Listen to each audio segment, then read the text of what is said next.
County, of course. Let's get right into it. So the first deer gun season, your impression? Well, for my grandson, it was a pretty good season. He killed a really nice 4.5-year-old doe, which we had it tested for CWD. It was negative, which is better yet, so he can keep the meat and eat it. Oh, that's good. How old is he?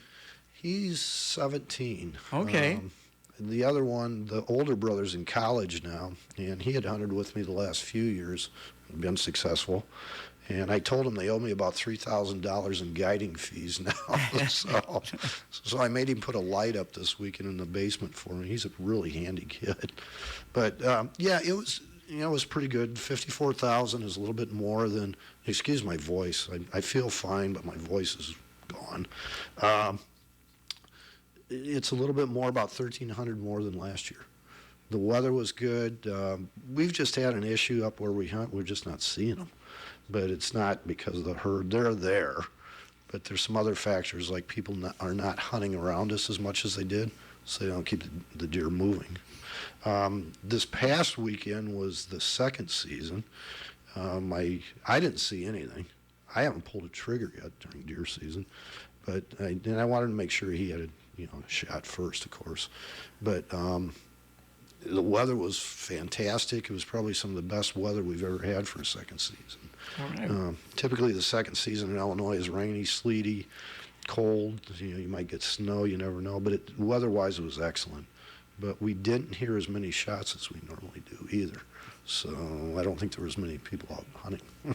So you've been doing this for a number of years, and Correct. You said you used to be up in a blind or up above, and now you've kind of hit to the ground? Yeah, I've kind of migrated down to the ground, and we're killing just as many deer. We're just not seeing as many.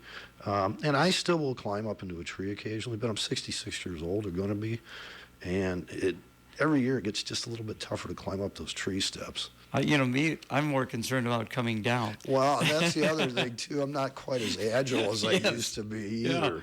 Yeah. So, Going yeah. up is a little easier than coming back down, yeah. Well, and a friend of mine actually did fall out of one. Oh, no. He ended up laying on the ground overnight. Oh, my. I got a frantic phone call from his wife the next morning saying, "Do you know where Kevin is?" I said, "No, I haven't heard from him in about 2 days." I said, "But I know where he hunts. Try this one farm out there." And a guy ran out there, and they found him. Was he all right?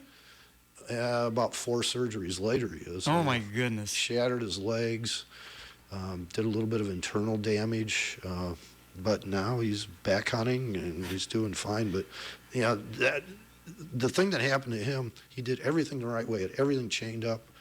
He used a rope on his back when he climbed up the whole bit. The problem was he slipped off the stand when he got up there, and he had the rope on his back to his harness. He had tied a knot on. The knot gave way. Oh, no. He fell 15 feet. Ooh, I was gonna ask. That's quite a drop. Yeah. My goodness. He left his phone in the truck too, so he couldn't call. Oh, my goodness. But he survived and he's fine. Oh, that's good to hear. Just a word of warning: be careful up in those trees. Yeah, no kidding. Pruning. Yes, it's that time. The leaves are off for the most part. It's fairly cool out. It's time to prune. Now I'm talking mostly fruit trees, hardwoods, oaks, hickories, things like that. I don't do a lot of pruning on pines unless an owner actually requests it. But for hardwoods, it's time to go. You can prune it anywhere from now till first or second week in March. And what I do is I look at the temperature and if there's a sap flow. If I'm cutting trees and the sap's flowing, I try to get out of the woods or go to a different location.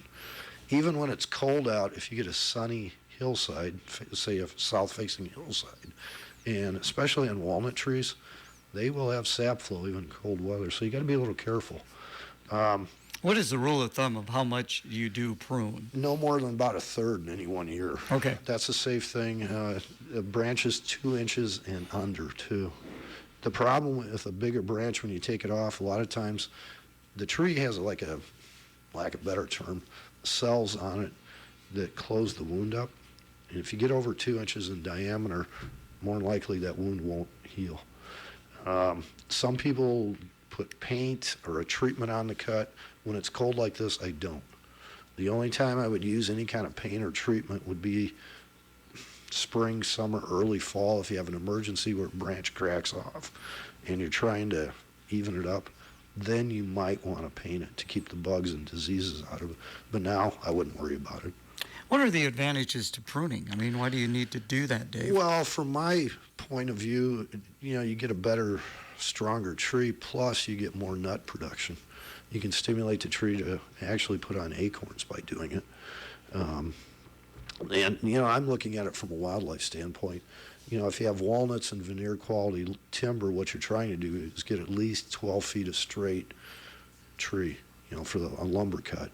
So that's the other advantage too. It will give you a little bit more profit in the long run. It's an easy job to go out once or twice a week. Even on a cold day, if you can get out of the wind, it's actually pretty nice work. Stay out of the wind. That's the important thing. Man. Yeah. First half trapping. Yeah. Actually, I'm going to start the second half here pretty quick. Okay.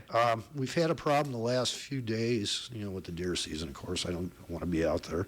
But I looked specifically for coons and muskrats because I'm helping landowners out.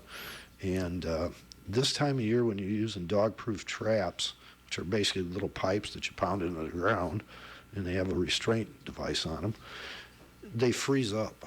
And if the animal gets caught in that and they can't get that trap out of the ground, a lot of times they'll leverage their foot right out of the trap. And I don't like that.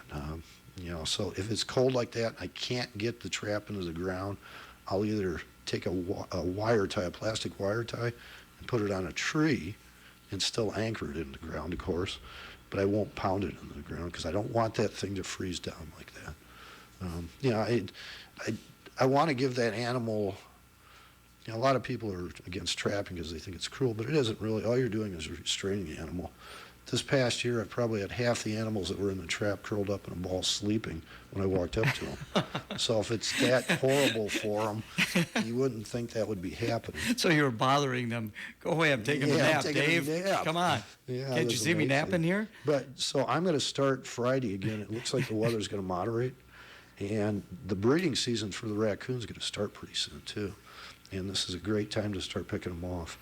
And I had one other little related topic between 3 and 4 there, okay, too. you go in the direction you want to. Sure. It's your show. I used to work a lot with CRP at the office, and I still do. And many times those are small acreages, 10 acres, 5 acres even.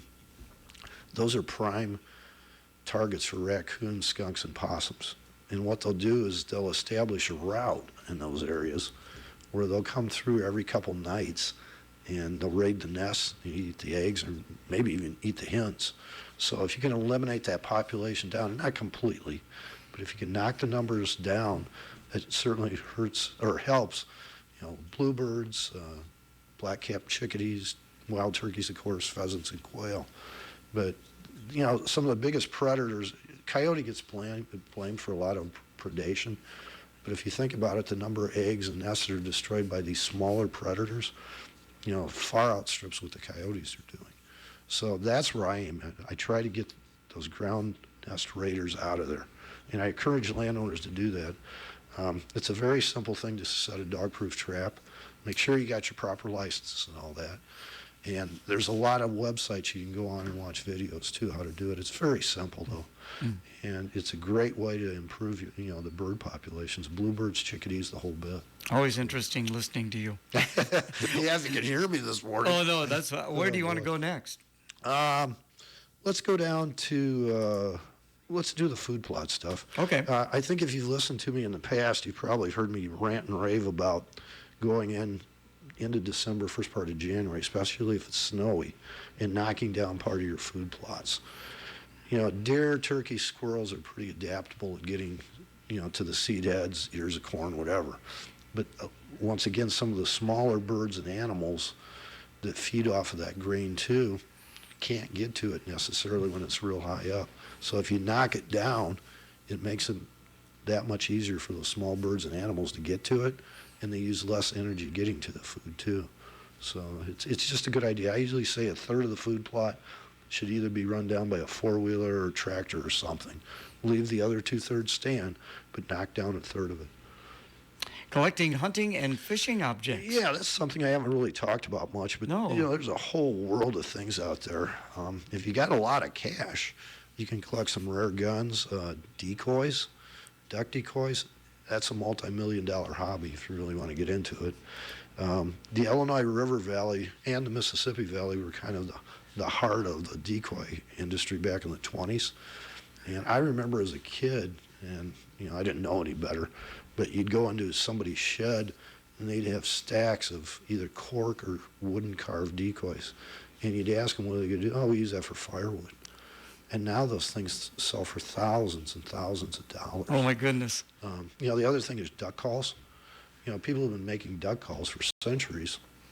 And there was a guy down around Henry, Illinois. I think it was Charlie Purdue.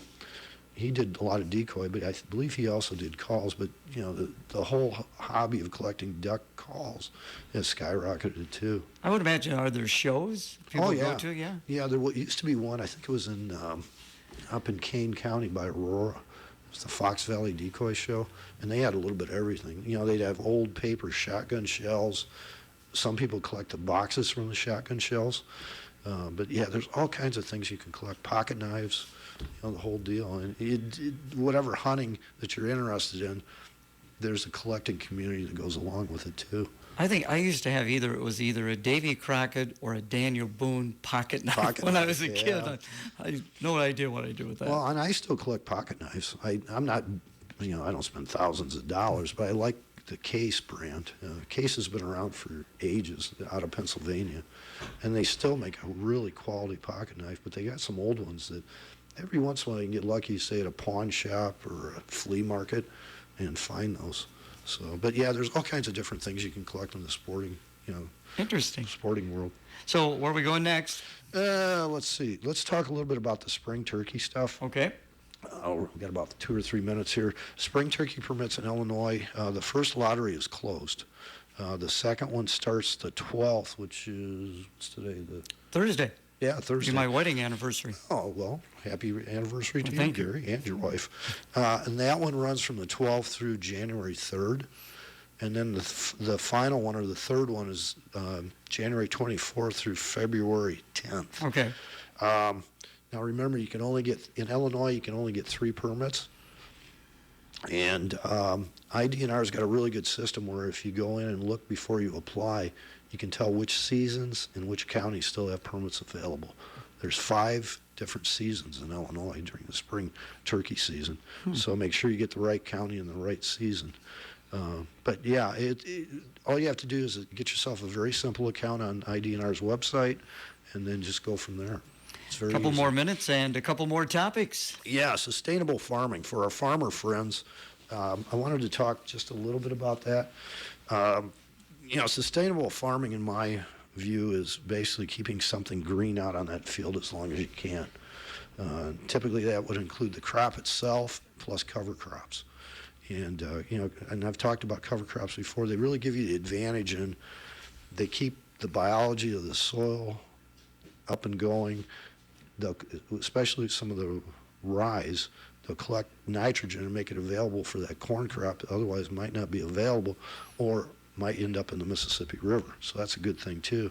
But it's all about the biology of the soil. And if you can keep something green on there, typically where you wouldn't see it, it's going to really help. And it may cut down on your fertilizer costs too. So there's an economic advantage to it also. Well, the voice is held up. And Hey, you've got so far. And you've got one more topic. I do.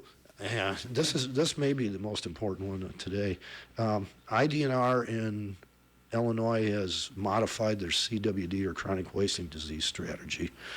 They're basically going to do away with a lot of the sharpshooting by paid sharpshooters they've been doing, and concentrate that on areas where they think they can stop the disease, possibly. There's 21 counties now impacted by it. Whiteside's got the disease. There's no way you can't. We're surrounded by it. And if you look at the map I've got, and it's always good to have graphics on Yes. the radio program. Well, actually, we do film this. Yeah, that's true. Yeah. But the map shows where the river corridors and creek corridors are, and that's where the hot spots are. So what they're going to do, right now, Whiteside is on a list that as soon as they get a confirmed positive, there's going to be sharpshooters moving in. Ooh. So what they're going to try to do in the meantime, though, is just give more permits and have check stations in those counties to monitor. You know, like my grandson's doe was checked. Okay. We got the results back in 2 weeks. Well, that's It used great. to take months, and now they streamlined it. You can go on and check, and away you go. You'll know. We will talk to you in the new year. Merry Christmas and Happy New Year to you, Dave. Too, yeah. You're listening to AM 1340 KROS, Clinton, Iowa. FM 105.9. And KROSradio.com. This is Radio Iowa. A 26-year-old who police say bore ill will toward corporate America is now charged in the murder of United Healthcare CEO and Iowa native Brian Thompson.